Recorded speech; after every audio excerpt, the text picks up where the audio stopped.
사랑하는 서당중앙교회 믿음의 가족 여러분, 금요일 매일 감사 예배를 주님 앞에 올려드리겠습니다. 찬송 109장 주님 앞에 드리도록 하겠습니다.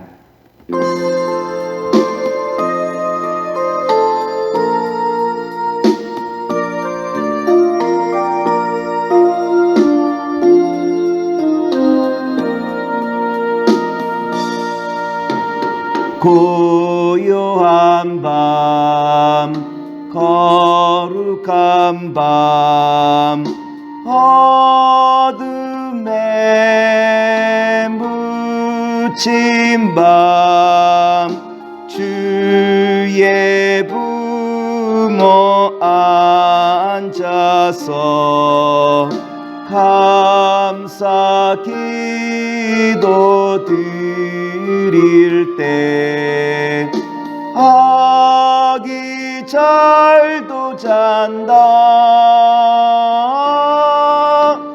아기 잘도 잔다.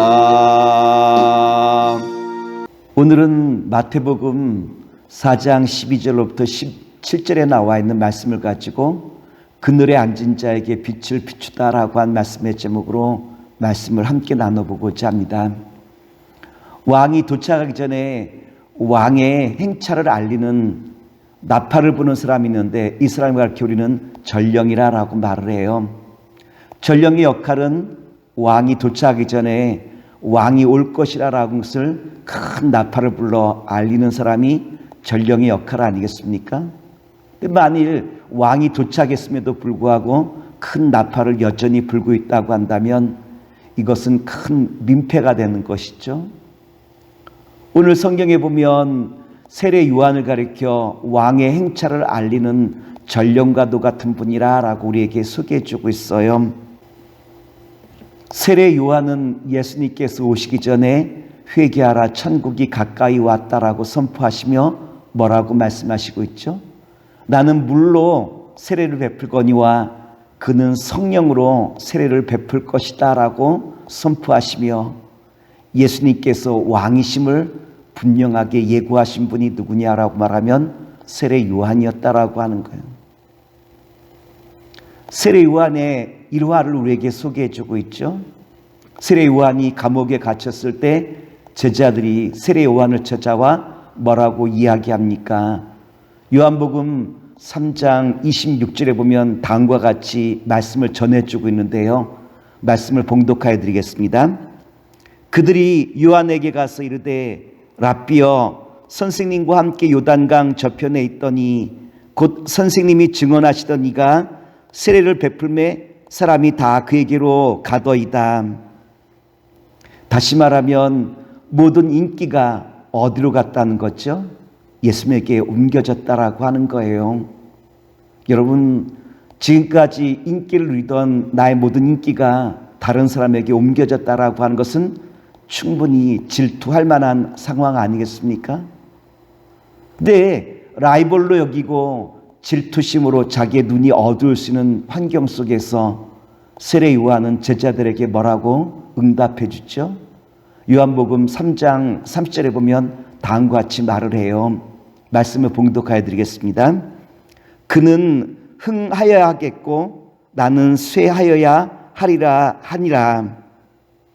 세례 요한은 자신은 예수님의 라이벌이 아니라 나는 예수님의 오심을 온 세상에 전하는 전령에 지나지 않는다라는 것을 분명하게 선포해 주시고 있다라고 하는 거예요. 이제는 왕이신 예수님께서 등극할 시간이 되었다라는 것을 우리에게 보여주고 있는 것 아니겠습니까? 예수님께서는 세례 요한이 감옥에 갇히고 난 다음에 어떻게 행하시죠? 마태복음 4장 12절에 보면 이와 같은 말씀이 있는데 제가 말씀을 봉독하여 드리겠습니다. 예수께서 요한이 잡혔음을 들으시고 갈릴리로 물러가셨다가, 예수님께서 갈릴리로 물러가셨다라고 말씀하시고 있죠. 예수님께서 태어나시고 자라신 곳이 어디냐면 베들레헴과 나사렛이라고 한 곳에서 성장하셨는데, 예수님께서 나사렛이라고 한 동네에서 이제는 떠나 이제는 갈릴리라고 한 지역으로 가신 이유가 어디 있겠습니까? 그것은 말씀을 선포하시기 위함이었죠. 마태복음 4장 17절 말씀을 봉독하여 드리겠습니다. 이때부터 예수께서 비로소 전파하여 이르시되 회개하라 천국이 가까이 왔느니라 하시더라. 그렇다면 왜 예수님께서 거버나움이라고 한 지역으로 가서 말씀을 선포하신 이유가 어디 있겠습니까? 마태복음 기자는 왜 예수님께서 거버나움이라고 한 지역으로 가셨는지 그 이유를 우리에게 설명해 주시고 있는데요.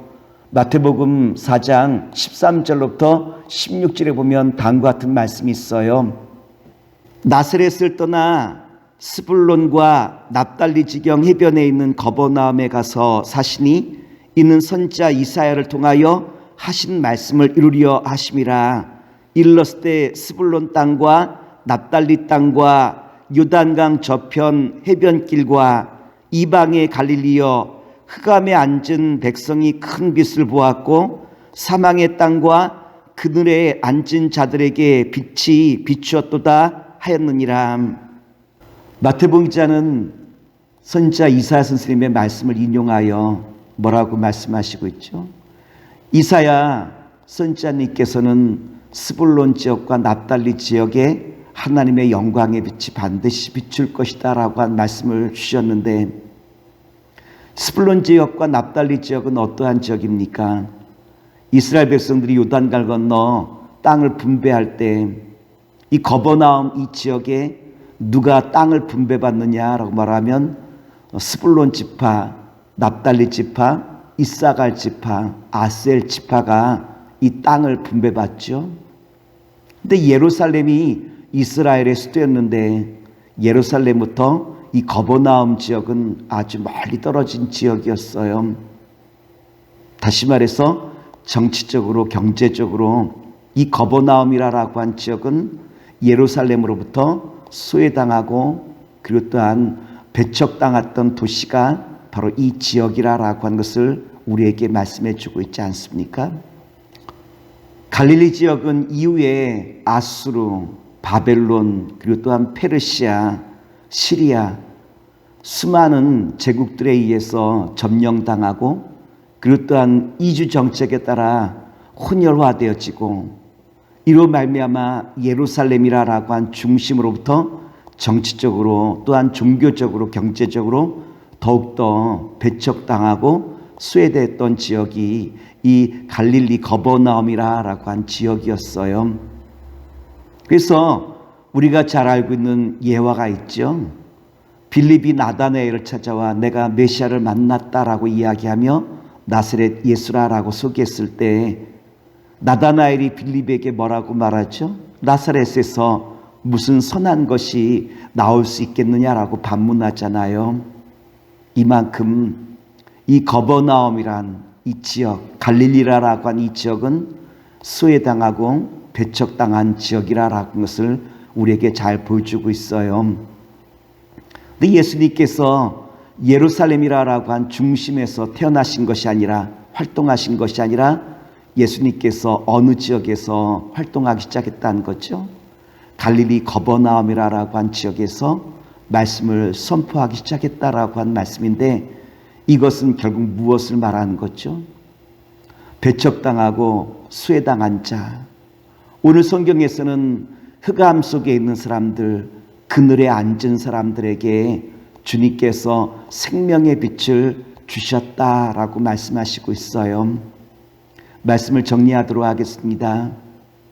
12월 성탄의 계절, 오늘 우리가 살아가는 이 세계의 모습은 어떠하냐로 말하면 마치 흑암과 그늘에 앉은 사람들의 모습과도 같이 힘들고 어려운 바로 이와 같은 상황 아니겠습니까? 예수님께서는 바로 이와 같이 흑암과 그늘에 살아가는 저와 여러분들을 생명 주시기 위하여 찾아오신다라고 한 말씀이에요. 오늘 주님의 정말 손길을 바라보며 날마다 주와 함께 동행하는 가운데 생명의 주님과 함께 기쁨을 누릴 수 있는 주의 복된 자녀가 되시길 기도하면서 모든 말씀을 마치도록 하겠습니다. 기도하겠습니다. 사랑의 주님, 흑암과 그늘에 앉은 자를 찾아오신 주님, 오늘 고통당하고 어려움당하는 사랑하는 성도들과 서당중앙교회 위에 주님께서 함께하여 주시옵소서. 예수님의 이름으로 기도합나이다. 아멘.